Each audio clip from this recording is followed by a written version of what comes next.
Um, I think I'm audible. Yeah, right. So good morning, everyone. Sorry for the delay. Let's just dive right into it. So I believe this week there were some technical topics. I don't know how many of you are from the management background. If you're from the computer science background, then probably it might be a bit familiar to you. But just curious, how many of you joining are from the management background and find these topics difficult? You can put it in the chat. You can raise your hands. Yes, I remember. I think Ajinkya is from the technical background, so probably he might not have any issues. Yeah, I guessed. Um, so I think this might not be for you, Ajinkya, because I'll be going through the basics of some of these primitives which were spoken about, the cryptography concepts, how cybersecurity is built on top of these basic building blocks, right? Okay, so Sagar is from non-technical, so I believe you must have found some of these topics a bit difficult to grasp. So probably today that is the objective. The objective is to go through some questions which echo these technical aspects of cybersecurity. So let's begin. And if there's anybody new, have any questions regarding the logistics, you can ask at any point of time. As usual, I'm Harish, and we'll be here for the next 1.5 to 2 hours.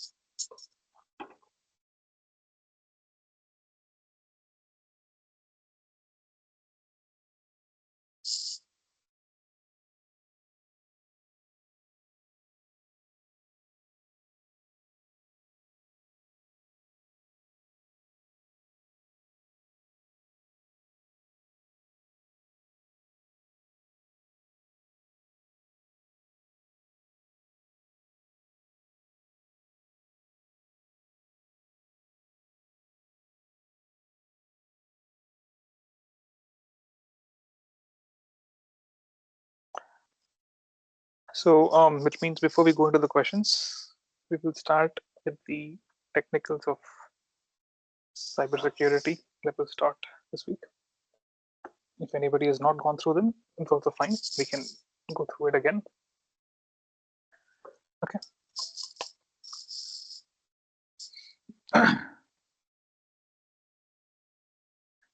Right.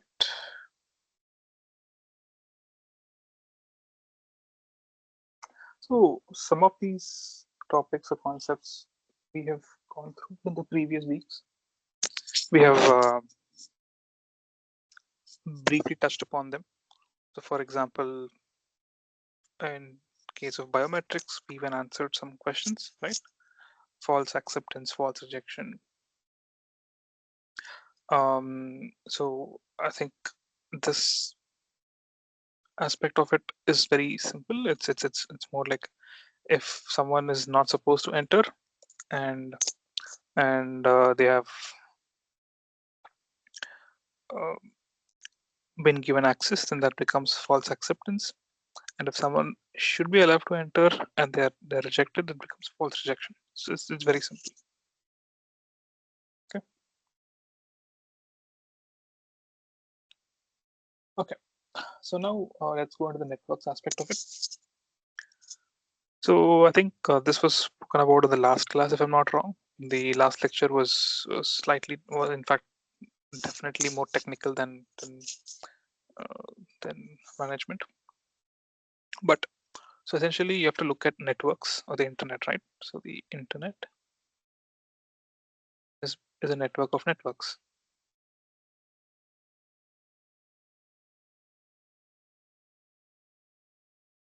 So you have multiple networks like this.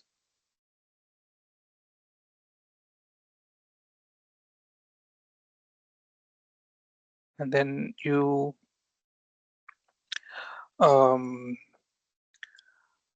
connect these networks together. And this kind of basically forms the basis for the internet. So among these types of networks, you have different definitions.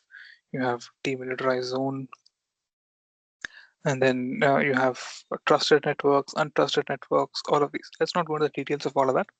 Or just understand that a network contains so many nodes, and these nodes communicate with each other. Okay, and they communicate across these boundaries as well.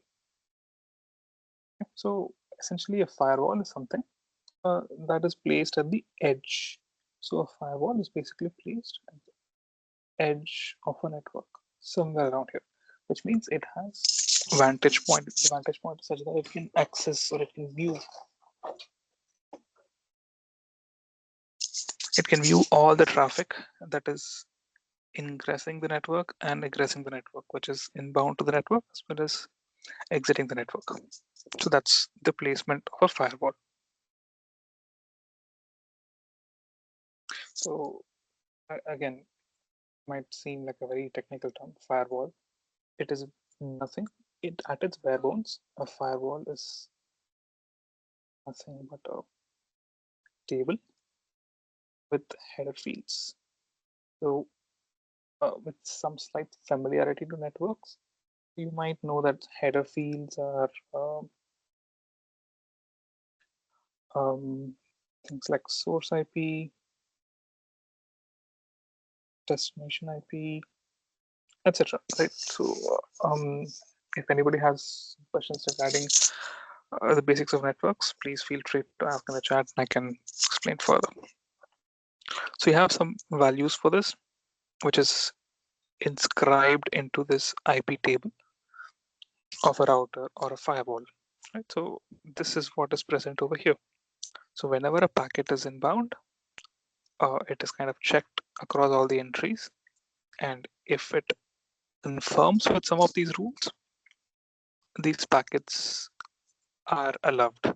So, I mean, so again, the distinction: whitelist and blacklist.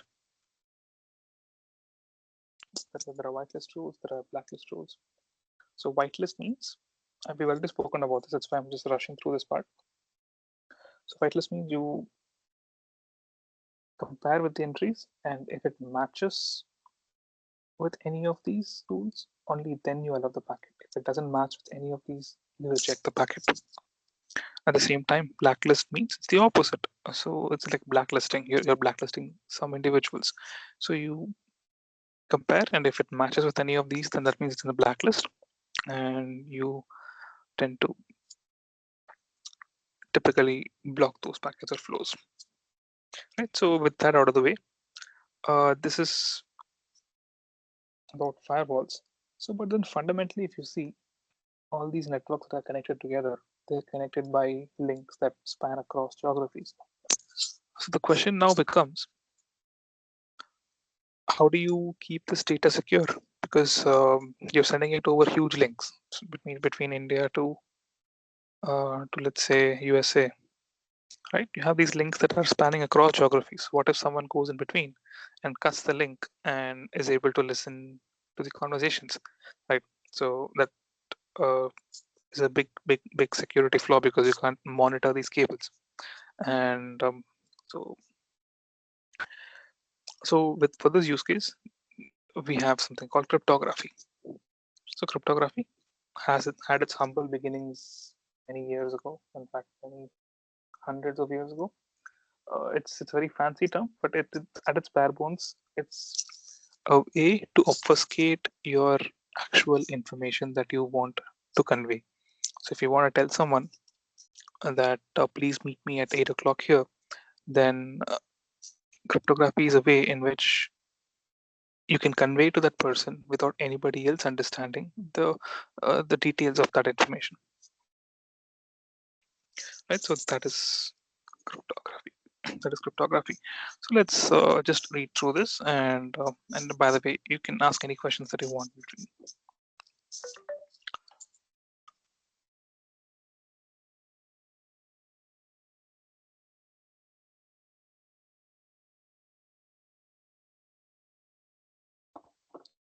So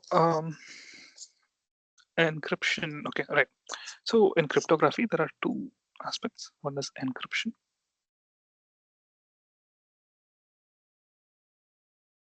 The other is decryption. Okay, that is encryption and that is decryption. So encryption is the process of hiding the message.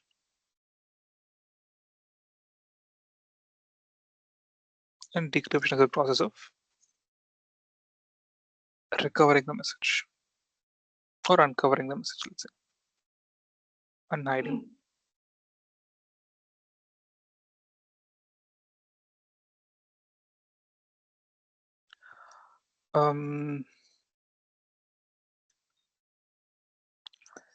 Yeah, so let's just read through this definition. So encryption is a process of converting an original message into a form that cannot be understood by unauthorized individuals. Right. So this is self-explanatory, which means the message that you want to send cannot be understood by any adversary in the middle of the channel. Okay? And when I say channel, it means the link between two entities. In the channel could either be the air, or it could be a physical medium, or any other future mediums that the world is going to discover, let's say. Okay. Okay. So we have these three aspects which encryption kind of ensures.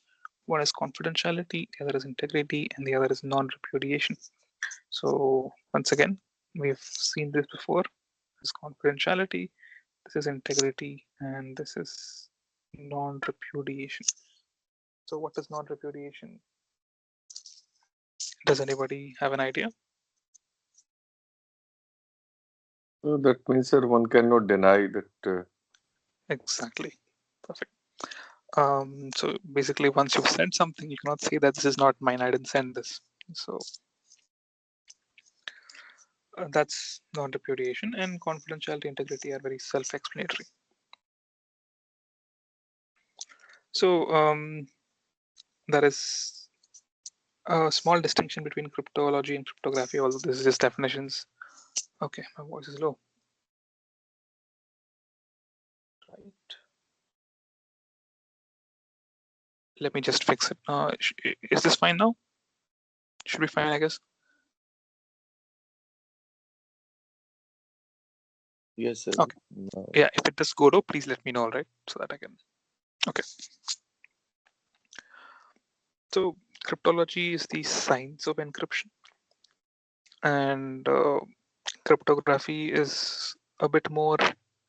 It's a subset of cryptology where you speak about encoding and decoding messages such that the two entities can securely communicate between them. It's a subset of cryptology. Right. Okay. So this is the general model when we look at any cryptographic algorithm. We have actually Alice and then Bob. Usually Alice is the sender, but it's okay. You have Bob and then you have Alice and then you have an imposter, and generally the imposter is called Trudy. Right? It's called Trudy. So so there is the sender and the receiver, and then you have someone in between.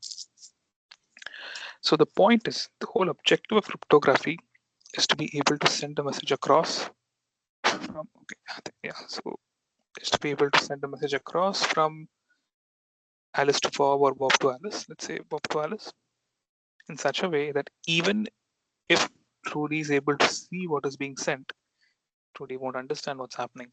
So that is the whole objective. The whole of cryptography revolves around this paradigm. With this context, keep this context in mind when you read the other. Sorry, when you go through the other algorithms, that is public cryptography or private key cryptography. Sorry, symmetric and an asymmetric encryption. So always keep this in mind. There are two entities which wants to send information to each other, and how to send the information such that someone in between, even if they're able to see the messages, will not be able to understand what the message is. Okay, so what is the so this is basically a layman's question, right? So if you ask two children, how do you convey something to his friend such that the third friend can understand that. What will they do? They'll create their own language.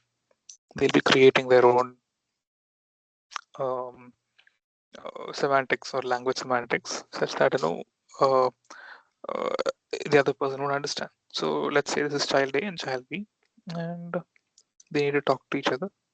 And so basically, what will they do? They'll either create their own language, new language, or they might even do this.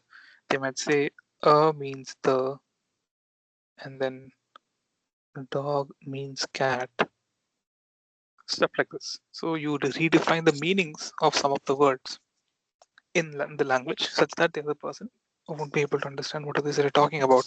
He might be thinking you're talking about a dog, but then you're actually talking about a cat. And only who understands this? He understands this.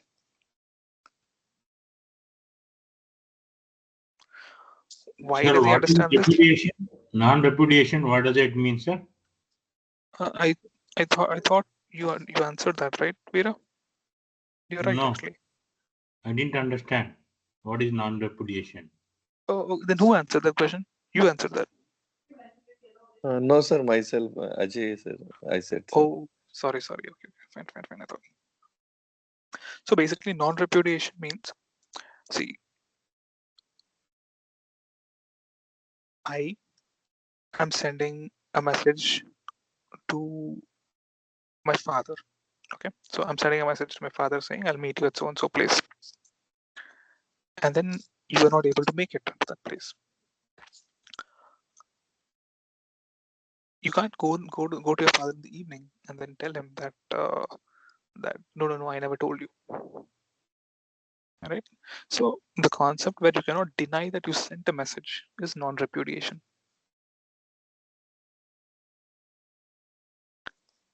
Does that make sense? Meaning you've sent a message, but you cannot deny it later.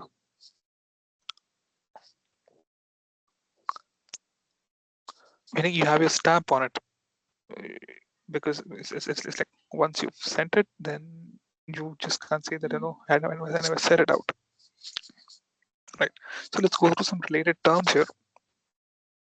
So yeah, by the way, with this toy example, right? So we have party A, party B, the two kids, and they're able to, and they want to communicate with each other, so they come up with their own language. So I was basically talking about this part where you have A and then you have B. Uh, my question is, how does B understand this language? There is one more person standing in between, and he's not able to understand. What is the thing that makes B understand what A is trying to say? It is this mapping. So he also has a copy of this mapping. A becomes the, and dog becomes cat. Right.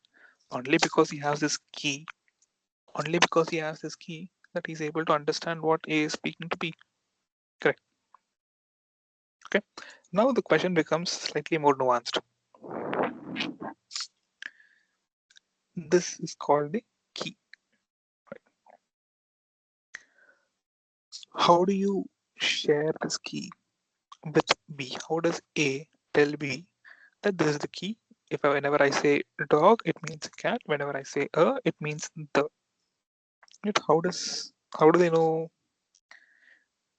What are the possibilities? The possibilities are A can meet with B physically. Meet B physically. Physically means like you go to that place, go near to that person, and then you say, "This is the key," and they agree upon it. And then when they are a bit far away, they're able to speak to each other.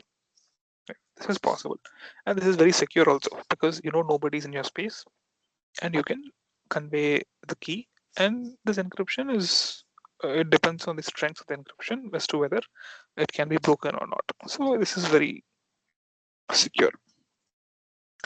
But now, in the context, so this is in the context of human beings talking to each other.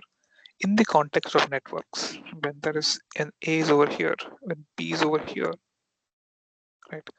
And when you have to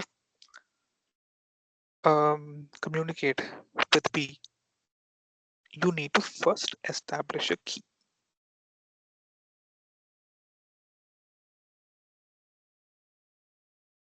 need to establish a key, right? Because without the key, you cannot uh, um, communicate securely. And here the problem is, you cannot travel from A to B. It's not like, I can go to the USA and meet my friend just to share the key and then come back. So that defeats the purpose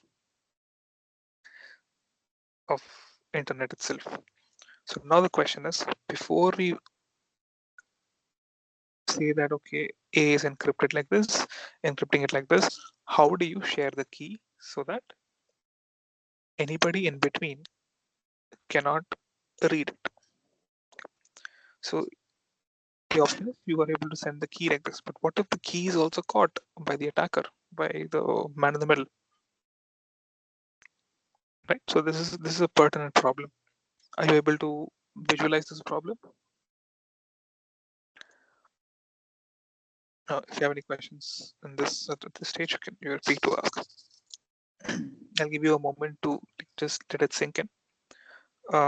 Again, people with technical background, you can ignore because this is very basic, but this is basically catered towards people who are not used to cryptography before, who have not taken the course cryptography before. Yeah. This is in relation to messages only. Meaning, see, what is the internet? The internet or the networks, basically, they carry messages, and messages could also mean files. They could also mean media. They could mean anything.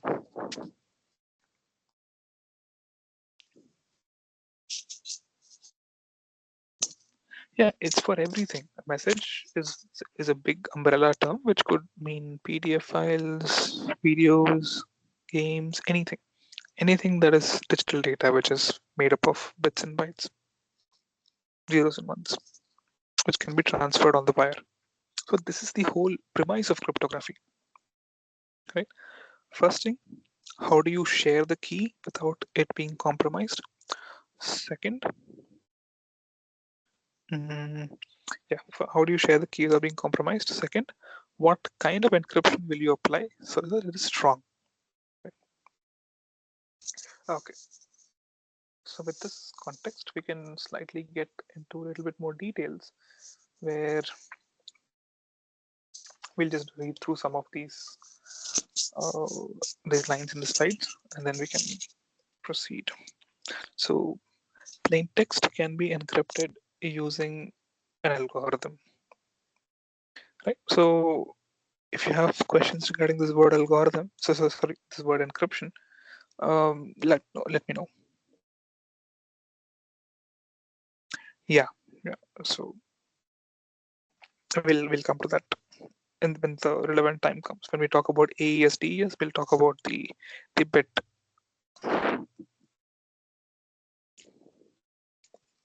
Okay, so here itself they have some context. Okay, then I'll talk about this here itself.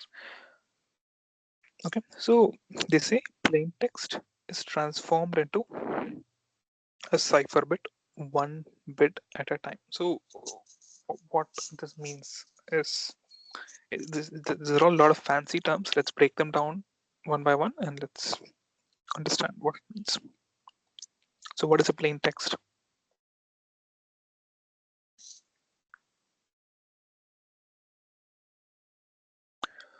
Plain text could be a sentence, a file, a PDF, as Ajinkya was saying. It could be a video, which is basically called media. It could be a JSON file. It could be anything that you can see on the computer. Okay, so this is what a plain text is. Why are we calling this plain text? Because all of these files or different representations can be, are at its bare bones just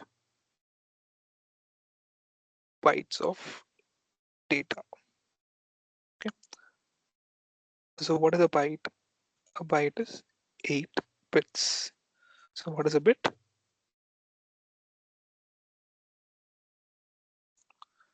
3, 4, 5, 6, 7, 8. There are 8 bits. So a bit could either be 0 or 1. Okay. This is 1 byte. Okay. So anything that you see on the computer or on your system are nothing but a collection of bits. That's all. Keep this context in mind. So anything on the computer is a collection of bits and bytes. So now here they're saying that a plain text bit. What is a plain text bit? This is a plain text bit. This is a plain text bit. This is a plain text bit. Got it? So of course, it will be made up of multiple such bits. So 8 bits makes a byte. Okay. Is it confusing? No, if it is confusing, I can explain again. Okay, so these bits, they are all transformed into cipher bits, 1 bit at a time. Okay, so this bit stream is when you start encrypting each bit at a time. Okay, it's just the methodology that you use to encrypt it, right? But when it comes to block ciphers, so block ciphers mean the message is divided into different blocks. Again, what is the message? The message is the plain text, and the plain text is what? It's made up of bits. So you have all of these bits here, right? 1, 2, 3, 4, 5, 6, 7, 8, 9, 10. So you can create blocks of different sizes. You can say that 16 bits I'll be encrypting at the same time. So I'll be encrypting 16 bits, a sets of 16 bits, 16 bits, 16 bits. And each of these blocks, which basically are nothing but a collection of bits, will be encrypted at one go. Like you divide a cake into 10 pieces and then you encrypt 10 pieces each at a time. That's all that this is. So for your question, Achankya, 128 256-bit encryption, it means nothing, that you are encrypting these many bits at a time. That's it. Okay. Although there is another connotation for it, we'll come to that when we reach that part.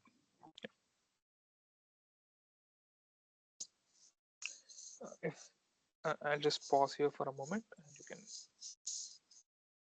try to let it sink in.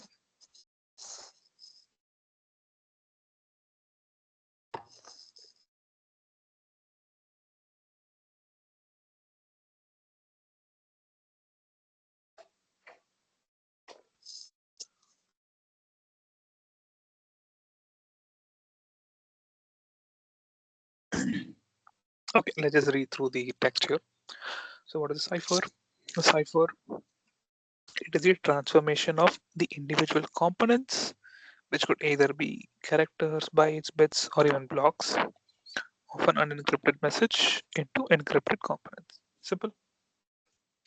So ciphertext or cryptogram is basically the encrypted message. So you transport you kind of um, transform it into something that someone without the key cannot understand. So that is the ciphertext. It is what happens after you encrypt it. And decipher means you are bringing back whatever was encrypted into plain text format. And the key, I think we know what the key is. It is the information used with the algorithm to create the ciphertext from the plain text.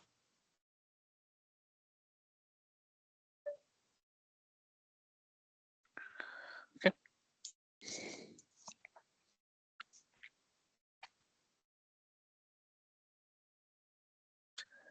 So now let's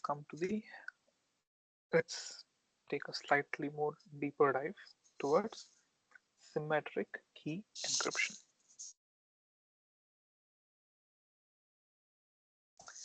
So here we have Alice, and then here we have Bob,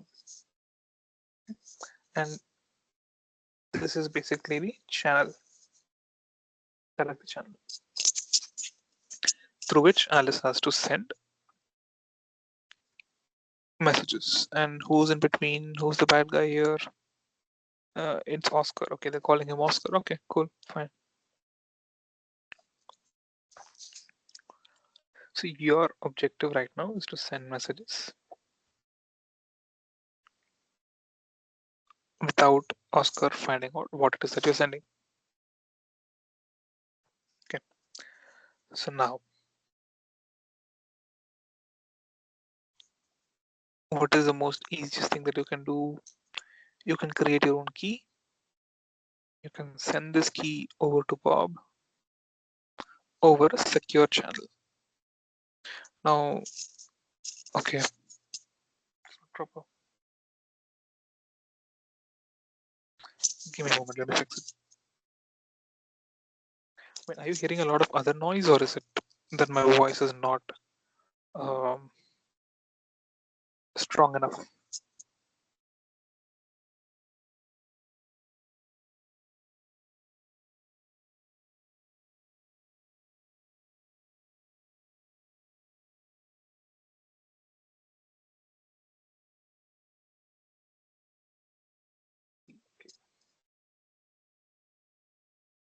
Okay, see, I see.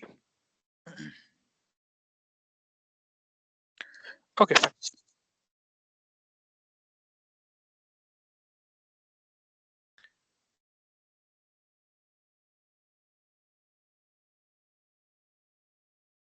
So X here is the plain text. This is the plain text.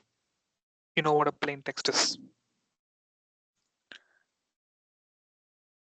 And the key is K, and the ciphertext is Y, and once again, of course, the plain text is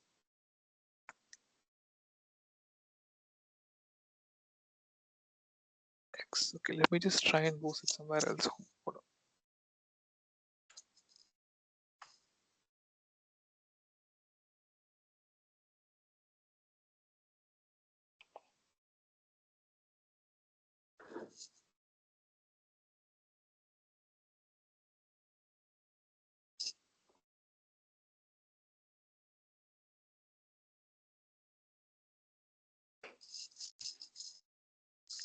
Just give me 2 minutes.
Yeah, I think now I should be a bit more audible, right? Yeah. Okay, let's Continue. So we're talking about symmetric key encryption. So what does this mean? Symmetric. Symmetric means, in a way, it means same. Why is it same? Because the key that is being used to encrypt is the same as the key that is being used to decrypt. So what that entails is that the key has to be sent to the recipient also.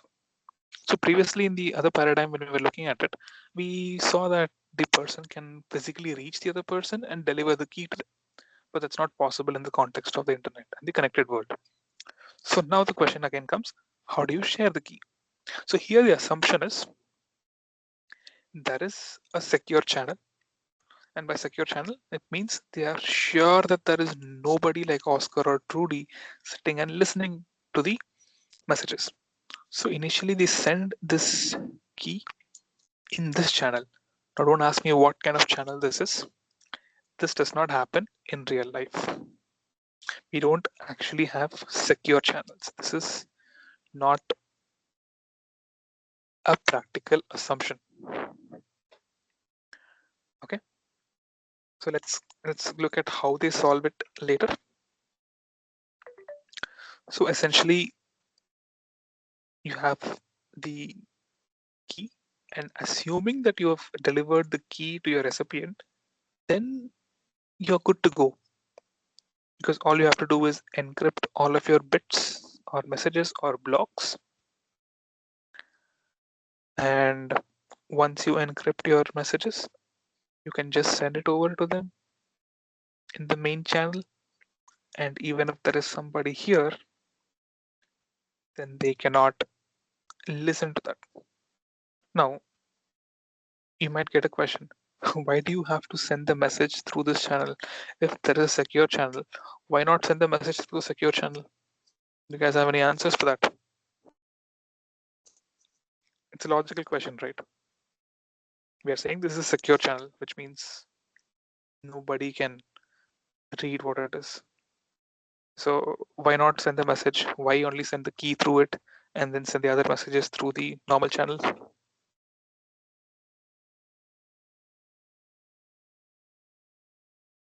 Yeah, that's actually a good point. The secure channel is expensive, which means imagine a channel, or rather a wire that's connecting a building here to here with military grade security, which means nobody can cut the wire. Nobody can tap the data that is being transferred through the wire. So that's going to be costly, and that is the definition of a secure channel to an extent. And second, that's the first answer. Second is such secure channels are impractical. Right. So that's pretty much how symmetric key encryption works.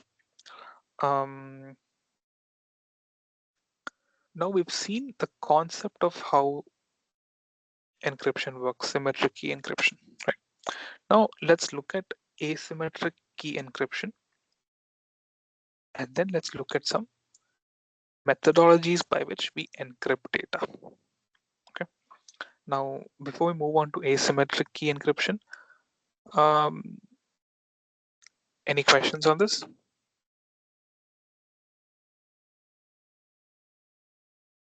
If not on secure channel, how will you send, sir? Then, if it is not if it is impractical, Yes. then Good point. how do we send the key? Exactly. You send the key using something called Diffie-Hellman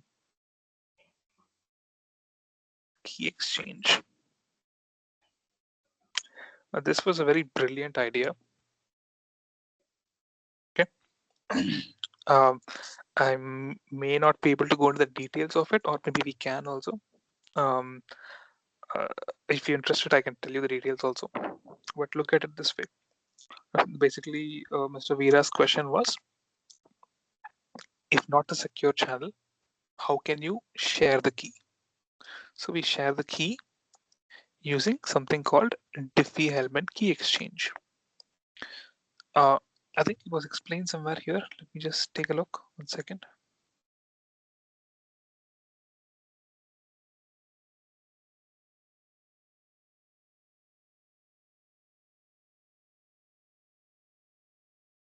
No.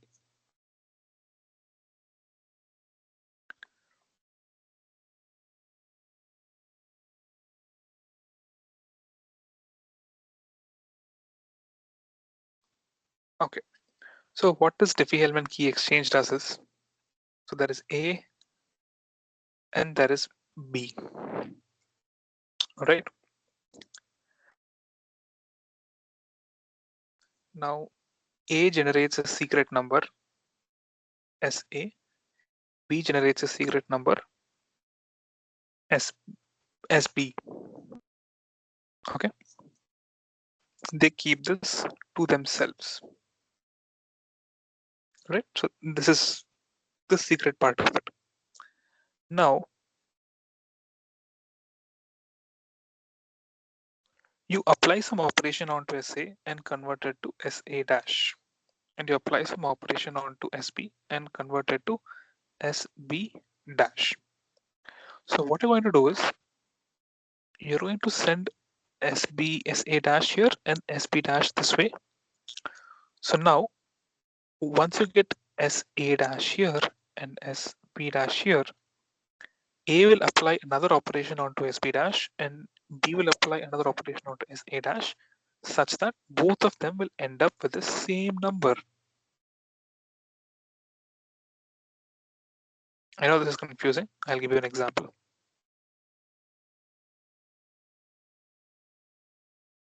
So essentially, you are exchanging different numbers, but in the end, both the sides will have the same number if you apply the same set of operations on it. Does that make some sense? Probably not. Let me just search an example.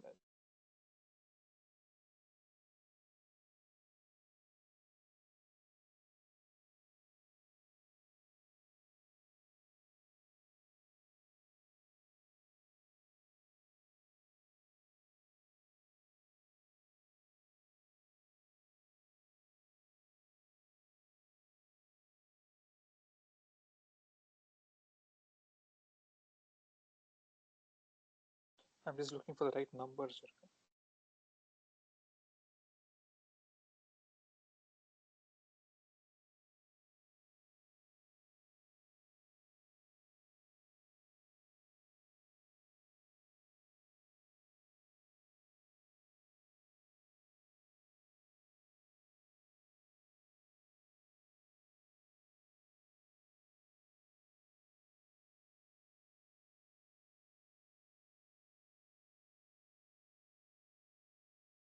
Okay.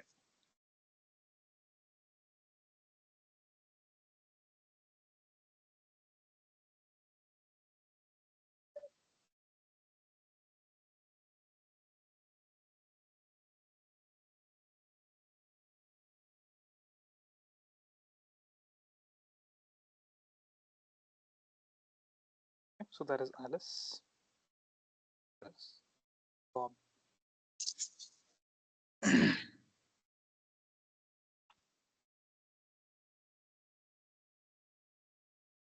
Okay. Alice is choosing a private number 15 and Bob is choosing a private number 30. So this is the secret part. Okay, this is secret. Only Bob knows, only Alice knows. Nobody's sending it anywhere. Okay. Now they are going to have a public number, which means a number that both of them know. Which means Alice is saying, let us choose 10. 10. And she sends 10 to Bob. What does she send? She's sending the number 10. Okay.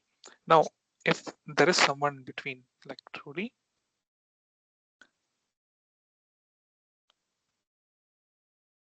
she will also know what 10 is. So what is Trudy seeing? Trudy is saying, oh, Alice has sent 10 to Bob. Probably that could be the key. Okay, so Trudy has 10 in their hands right now. So Bob knows 10, Alice knows 10. So what they do, they have a secret number, right? 15. Alice adds 15 plus 10. and Bob adds 30 plus 10. 15 plus 10 is what? 25, and Bob adds 30 plus 10 is what? 40, right? So right now, the number that both Alice and Bob have after sharing this public number 10, which Judy also has, is 25 and 40.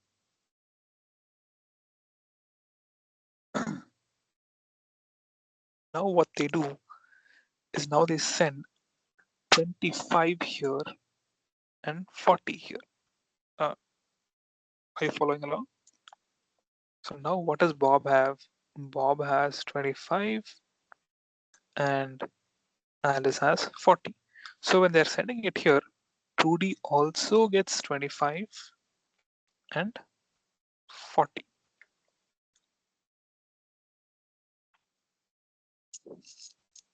Right.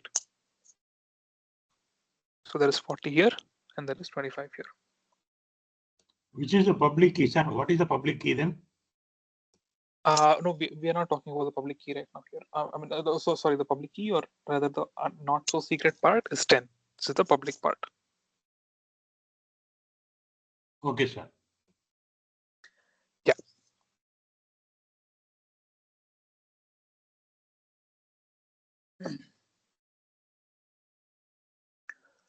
Okay. So just let me just, has it sunk in yet?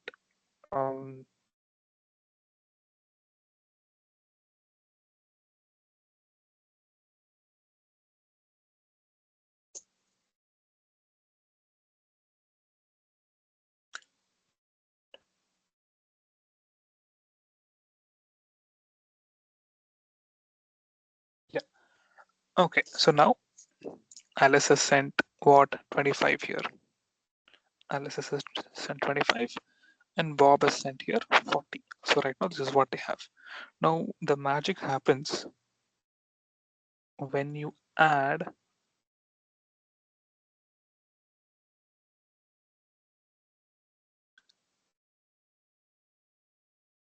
the secret number. This is a secret number.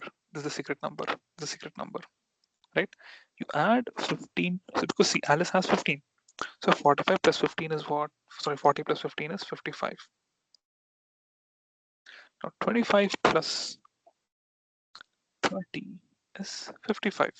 So in the end, you are able to compute a common number without exposing that common number over the unsecure channel. Trudy has 25, 40, and 10. Is there any way she can come up with 55 in this?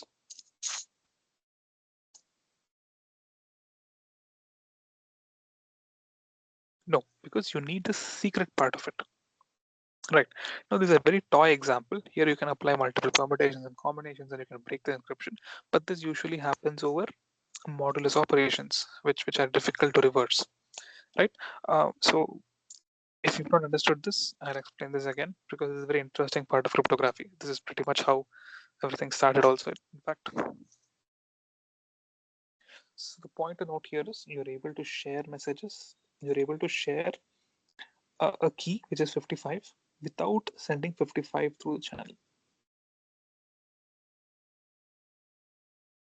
Does that make sense?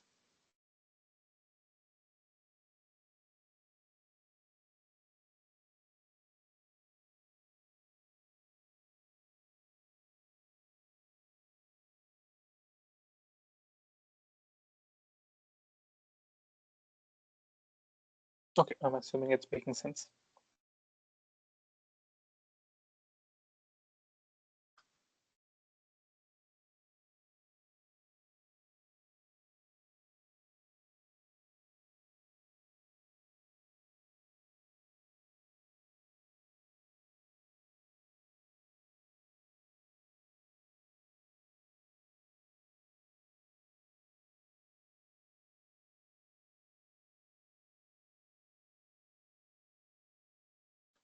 All right, so this is how they do it.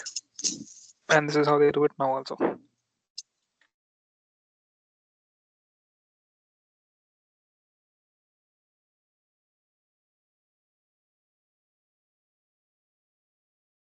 So this is when you have to share the same key across.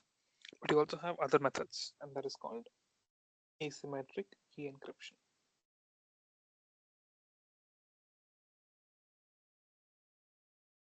And I'll just send you the link, which will help you understand the Helmet. I'll bring it on the chat.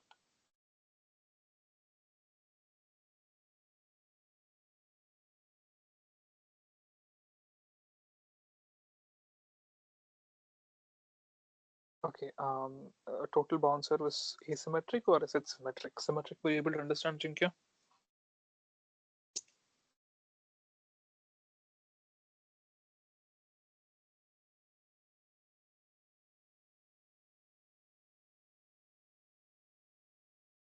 Okay, good. So let's look at asymmetric. The problem is if I go into a specific example for asymmetric, then it's going to involve modular operations. We'll be looking at the RSA algorithm. Not sure if that level of detail is something that everybody would appreciate, but we can definitely take a look at it. Okay. I'll first speak in abstract terms, and if you're still not able to understand, okay, fine.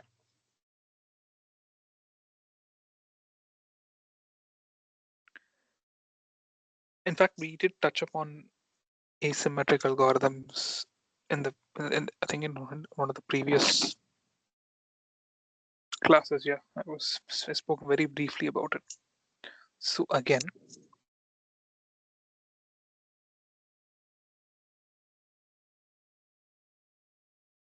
we'll go back to the other notepad.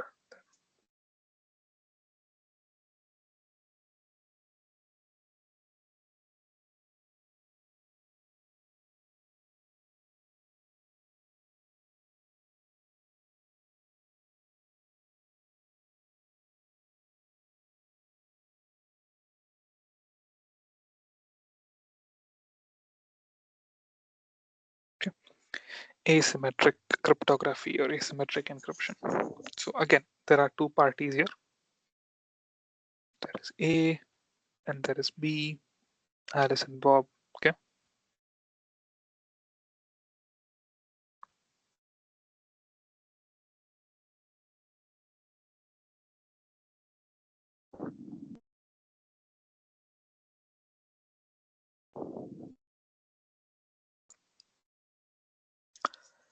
So previously, what did we see? We saw that both A and B have the same key. How did they derive that key? They derived it through some cryptographic operation or some clever mathematical operations. That's it. But here in this case, you are going to use separate keys, meaning there are two different keys called public key. The second is private key. Yeah, so just hang in there.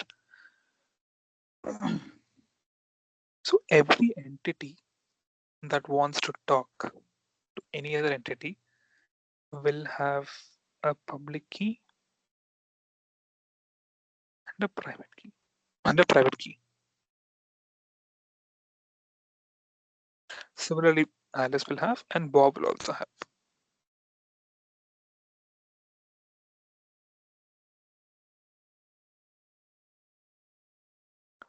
Bob will also have a public key and a private key. So let's call this A is public and then A is private. And this is B's public and B's private. And these keys are nothing but numbers, very large numbers. That's all. Okay. But the difference here is, as the name suggests, the public key, right? The public key is public, which means there is a central repository that everybody knows. Okay, it's like google.com, something like that, where everybody's public key is present. So what is present here? AP is present and AB is also, sorry, BP is also present. Are you getting it? So this is also there, and This is also there. So now when A wants to send a message to B, what do? They first go to this repository and collect B's public key. So now A will have BP. This is also a key. So whatever plain text message they have, they will encrypt it using BP and send it. And in order to remove the encryption, there is only one person who can remove it, and that is B. Through what? Through the private key. So this message, once it reaches Bob, he takes the message, which is BP, and he applies B private, and this gets cancelled out, and the message comes out. You got it? So a key is basically divided into two parts, the public as well as the private. To send a message, you go get the public key, lock the message with the public key, and only the person who has the private key will be able to unlock it. Now let's put an adversary in between. Trudy. What does this Trudy see? She only sees this. Now this will be gibberish. You won't know what is M because it's encrypted with BP. So this is the abstract concept of asymmetric encryption. And this is pretty much how the world works at this point of time. Sir, BP is known by everybody, no, sir? Yes, correct. And Trudy may also know it. Yeah, correct, yes. Oh, so you're saying, can we unlock it using BP? Good question, actually. So I failed to tell you that message of BP, and if you apply BP on it, you won't get the message back. It won't cancel out. You getting it? No, sir. No. Okay. So you have BP. BP is the public key. So essentially, it becomes a key only if the public and the private key come together. Okay. So you're saying that the message is being sent, and Trudy has message of BP. Now you are basically saying that since Trudy also knows BP because she can go here and get BP, can you get the message back? Is your question, right? Right, sir. That's the question. Yeah, you cannot, because BP will not unlock the message. That's the trick here. That is the innovation here. That is the play of mathematical numbers. You have modulo operations. So it's not a normal key like we saw before. This key is a slightly technical key. It'll work only if it comes together with the private key. Otherwise it won't. So BP won't cancel out BP. You cannot unlock the message once you encrypt it with this. Once you lock it with BP, you cannot recover the message back using BP. Does that make sense? If no, let me know. We can go into an example as well. But it's You can modulo keep it, yeah. operations. Okay. Okay, sir. Yeah, right. So that's actually a very good point that you raised. I failed to tell you that, just because you have BP, you cannot. It's not recoverable using just BP. You need the private key also. That is also the crux here.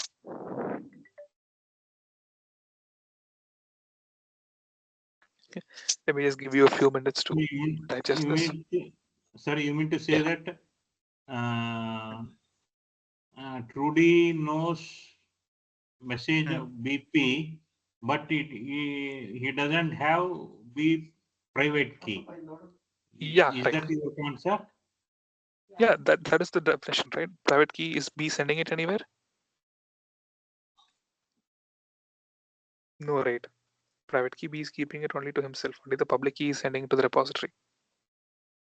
Today will not come to know private key. That's the reason he cannot decipher the message. Yeah, exactly. All right. All right. Right. So this is the general concept of asymmetric encryption. I'll post these on to the. So let's skip over digital signatures and certificates.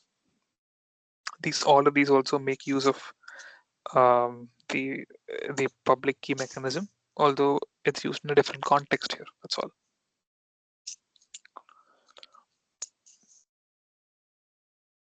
Now let's move on to some common ciphers, which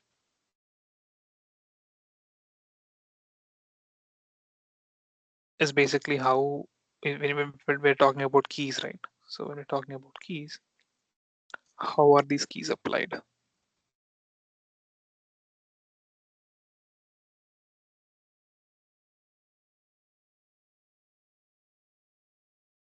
So that's pretty much what. So that's pretty much what we're going to look at now. So ciphers. What is a ciphertext? After you encrypt something, it becomes into a ciphertext. So I think this is self-explanatory. Where can you read this? You can't. So essentially, what was done is it's basically like you're substituting one alphabet for another, very similar to the previous example that we saw, where um,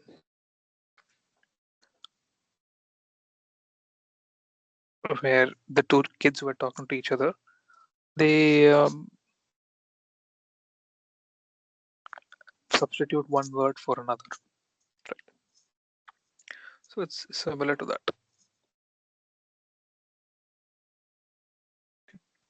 And you have other ciphers, which basically is a table which tells you what becomes what. This you can definitely look at the video. It's I think this example is shown over there.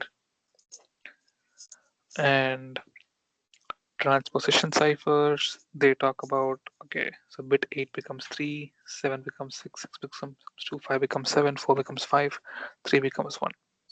So basically the 8th bit goes to the third place, the third bit goes to the first place, something like that. And then whatever you get back here, you get that as a ciphertext. And so, and surprisingly, this is the property of XOR functions, where A XOR B XOR B will be equivalent to A. It like cancels it out. So you can use a key and XOR the message, and then you can get the ciphertext. And once again, if you XOR the key with it, you get the message. So this is basically for symmetric keys. Right.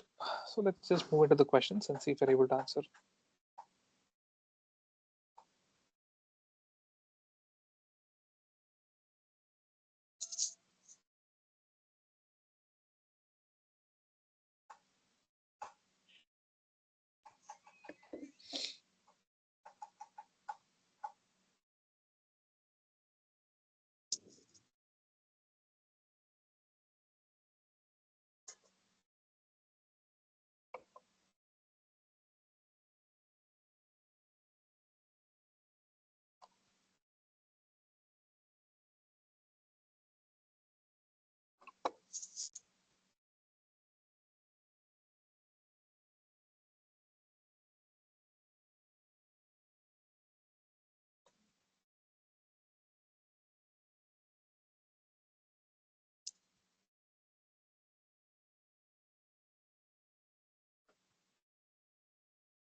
Okay. You can, if you know the answer, just try putting it onto the chat.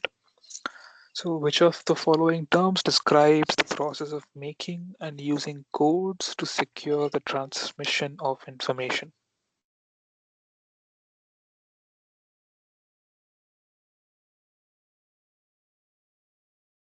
Is it A? Absolutely not. It's not an algorithm. Is it C? No. We'll talk about what this is later. It's either B or D? The answer is B. Now you can make a you can make a you can make a case for cryptanalysis as well.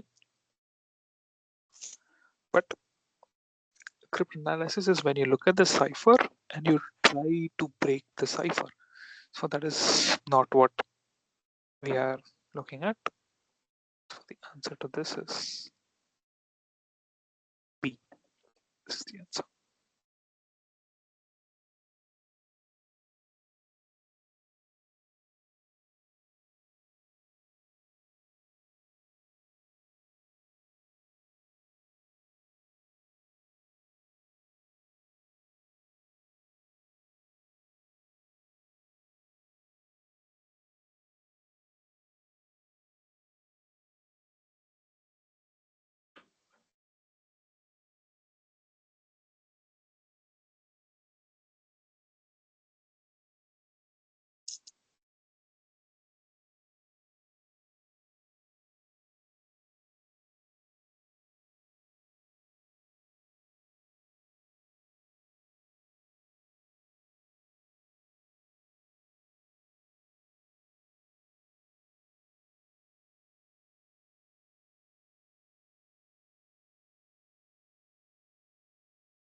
So what is the term used to describe a cryptographic method which incorporates mathematical operations involving both a public key and a private key to encipher or decipher a message? Is it private key encryption?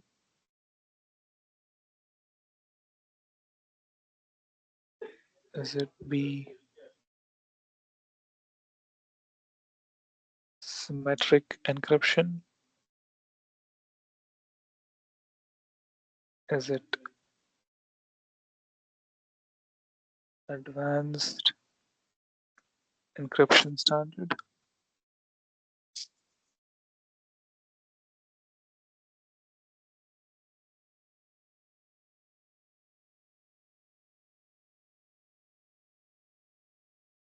Yes. Or is it asymmetric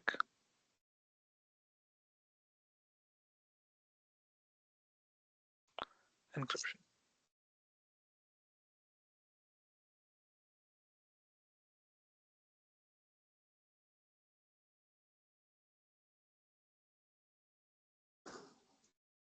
Mm. So the answer is directly there in the question itself. Agreed? We just spoke about it. Is it symmetric? No. Is it private key encryption? Maybe, but the more apt answer to this is D. AES is also a block cipher. So no.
So you know what a substitution cipher is, right? So it basically substitutes one alphabet for another. But how many alphabets do you substitute is a question. Do you substitute in blocks of 2 or in blocks of 3? That's the question here. So anything that is more than 1, which could either be 2 or more, is it mono? Mono means 1, so it's not, right? Oh yes, it's directly from the videos, and the answer is D. It's not this. It's not this.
So we actually spoke about what non-repudiation means. It means you cannot deny doing something. You did an action and you cannot deny doing that action. You have to own up to it. So non-repudiation here means that, I mean, this is in the context of a day-to-day activity. So basically the key here is that they cannot later deny. So what's the answer? The answer is true. It's not false. This is basically a definition of non-repudiation.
Hello, Harish sir.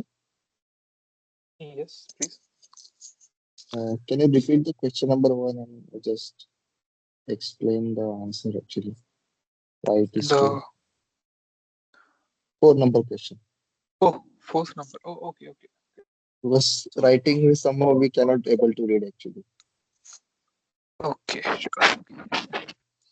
So non-repudiation means that customers, this is customers, okay.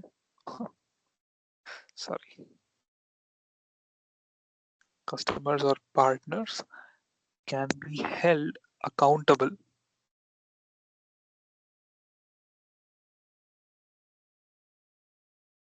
Come on, okay.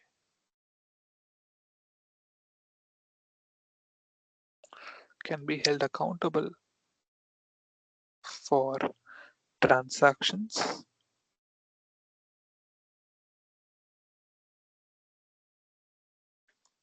such as online purchases, which they cannot later deny. So is it clear? Yeah, yes. Okay, fine. I think you understood the whole point, right? Okay. Yes.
Right.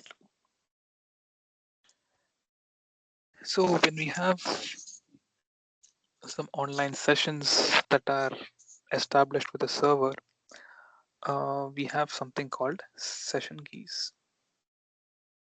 And these don't use complex asymmetric keys. They use symmetric keys. That's it, because it's okay. It's just a session, right? So, and how are these session keys established? You share the session key through an encrypted channel. How do you encrypt the channel? You encrypt the channel using public key crypto system, which is asymmetric. So essentially, the point you have to understand is symmetric keys are used in session management. Okay, the answer is A. You don't have to worry about any other things that I said. So essentially, what happens is there is A and B. You have a browser and you're browsing some website. This is a server, right? And you want to establish a session with the server. So what happens? You establish an encrypted channel. How do you do that? You do that using the public keys, cryptography, or whatever we just saw, asymmetric. So once you establish that, then you can send keys also in this channel, right? Then you can send some symmetric keys and you can get it back. You can do whatever you want in that encrypted channel. And that's what they say here. It is using session key, symmetric session keys are symmetric keys. Yeah, because public key system is a bit costlier. So once you establish a channel, you can send symmetric keys and you can do whatever you want with it. Because whatever you're sending is again encrypted through the public cryptography.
So basically the question says there are n people.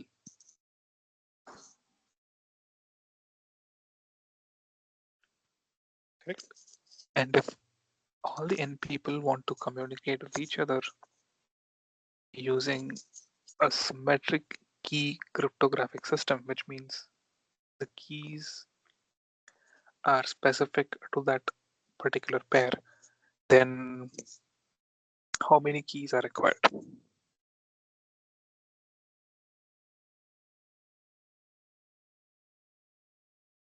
Let's go by an example. Okay, so there is A, there is B, there is C. So here what n is 3.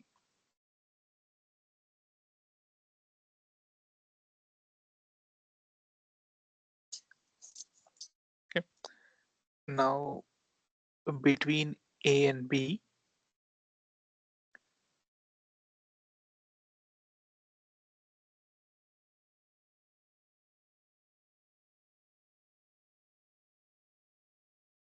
you need one key pair. Between A and C, you need one key pair, right? And between B and C, you'll need one key pair. So what does this number come out to? So one key pair meaning there should be one private, one there should be one key here, another key here, another key here, another key here, another key here, another key here, right? So this comes out to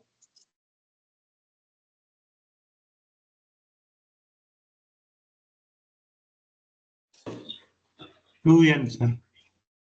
It will come this out comes out to 2n. but that is not the answer. Sorry, I think I kind of confused it. So we are looking at key pairs only, basically. We're looking at key pairs. You need one key pair, another key pair, another key pair. So you need 3 keys. So which formula comes close to that? Say n into n minus 1 by 2, which is 3. Let's substitute n here. 3 into 3 minus 1 by 2, which is 6, 2, which is equal to 3. So you need 3 key pairs. Let's validate the same thing with 4. I mean, you can always approach this mathematically. I'm going at it empirically. So 2, 3, 4. Okay. In A, B, C, D. So you need one key pair here, one here, one here, one here, one here, one here. What does it come out to? It comes out to 6. Now let us put 4 inside n into n minus 1 by 2, which is 4, 3, 2, which is 4 3s are 12 by 2, which is equal to 6. Okay. So the answer is C. This is mathematically also derivable.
again. What is the most popular encryption system? So we are talking about asymmetric encryption. That is the most popular encryption system used in the world.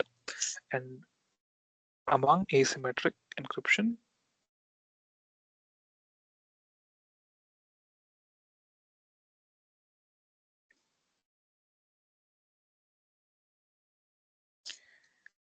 it is RSA.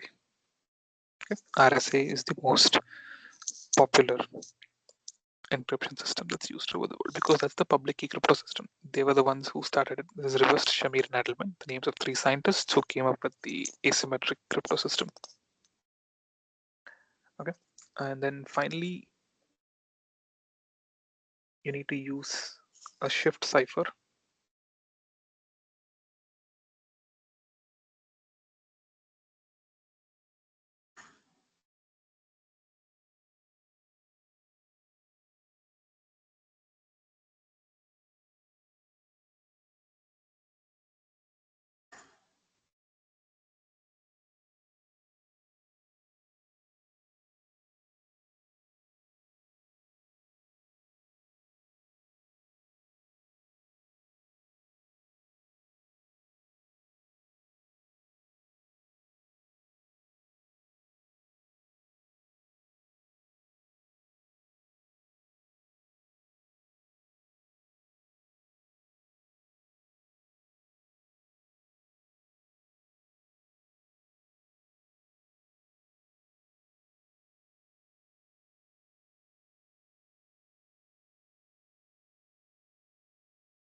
Okay. A. Oh, nice. So this is self-explanatory, right? What is because it is most difficult to crack? The previous question. RSA. Yeah, exactly. That is the most difficult to crack. Yes. So the answer is A. You guys are right. And how did we arrive upon that answer? We just shifted every letter 2. by 3 to the front. So N Sir, in becomes information, there is Mhm. letter A. There is letter A. A becomes D, right? oh wait, hold on.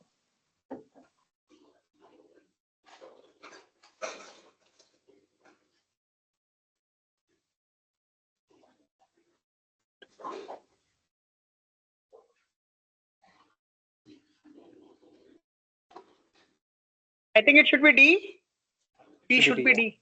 You're right. Yeah. Should be D. Yeah. You're right. Good point. IN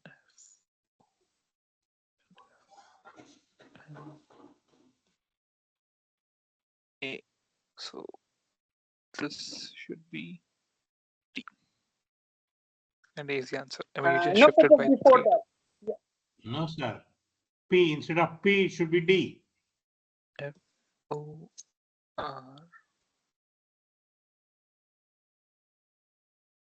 Yeah, W is right. Just yeah, W, yeah.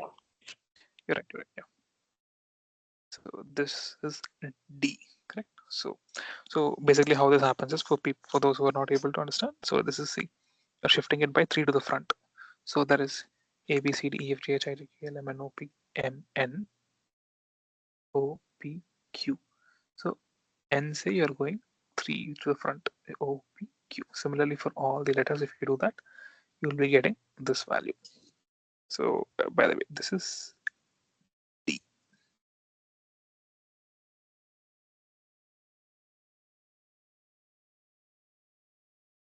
Right. Okay, then that concludes today's session. And if you have any questions, you can ask. I'll be here for another 10 minutes.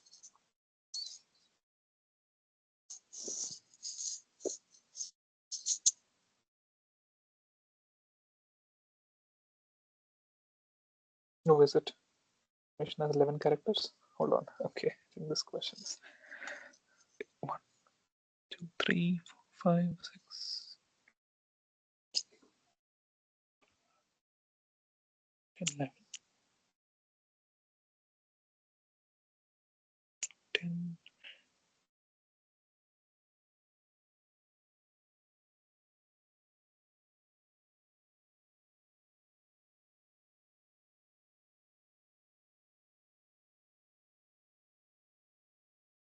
Yeah, you're right. So anyway, you know how to do this, right? So go for the closest answer. Excuse me, sir. Could you please tell me about the digital signature certificate? I mean, the regarding DSC legal implication or the entitlement of someone is can carry more than one DSC and some legal implication with respect to DSC. Digital signatures and certificates, right? Yes, sir. Okay. Legal implications of digital signatures and certificates would mean that can somebody carry more than one digital certificate for themselves, Sir. right? And if someone carry more than one, as well as if you are carrying your DSC and I am using without your permission, in that way also.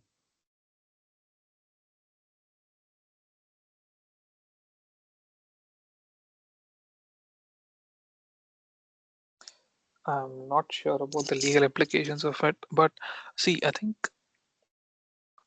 certificates, the thing is, you can have multiple digital certificates.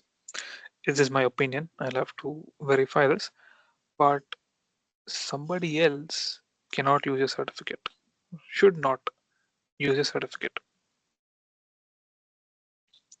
because that means they are impersonating you, right? So the answer to the second question is another person should not be using a certificate, but you can have multiple digital certificates. But the first part of the question, I'm not sure about that answer. Let me just check.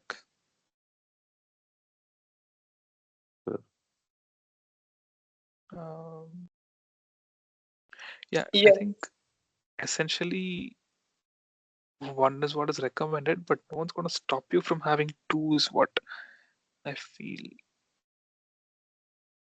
Yeah, I think it should be possible. There is nothing, nobody says you can't have it, but somebody else should not be able to use a certificate. That is not correct. Yeah. And I don't know the exact legal implications of that. So it's a good question. I'll find out and I'll let you know exactly. If anybody knows the answer to that, please let me know. That's a good question.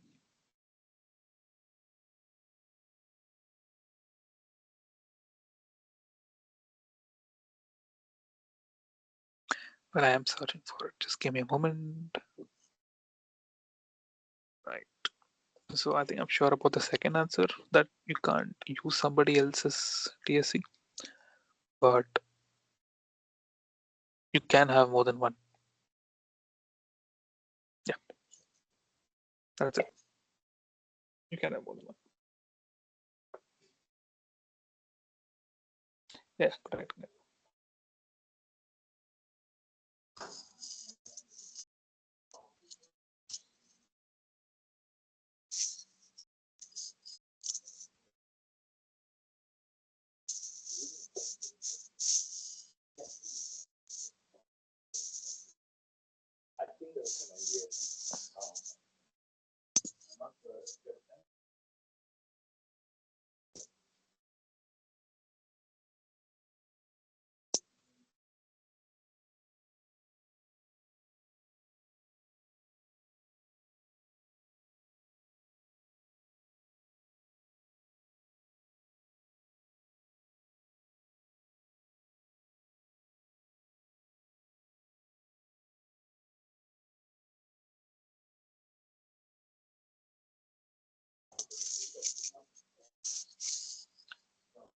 Okay, then I'm ending the call.